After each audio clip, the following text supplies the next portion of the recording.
ജാവാസ്ക്രിപ്റ്റിൽ എന്താണ് event propagation നോക്കാം. നമുക്ക് ഈ നെസ്റ്റഡ് എലമെന്റ്സ് എക്സാമ്പിൾ ആയിട്ട് എടുക്കാം. ഇവിടെ ഒരു ഔട്ടർ ഡിവിഷനും ഒരു ഇന്നർ ഡിവിഷനും അതിന്റെ അകത്തൊരു ബട്ടണും ആഡ് ചെയ്തിട്ടുണ്ട്.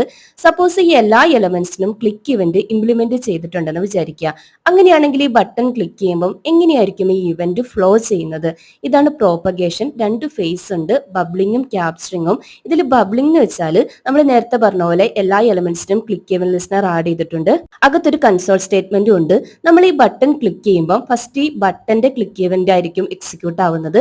അങ്ങനെ റൂട്ട് എലമെന്റ് വരെയുള്ള എല്ലാ എലമെന്റ്സിനെയും ക്ലിക്ക് ഇവന്റ് എക്സിക്യൂട്ട് ചെയ്യും. അപ്പോൾ ഓർഡർ എങ്ങനെയാണ്? Target element to root element.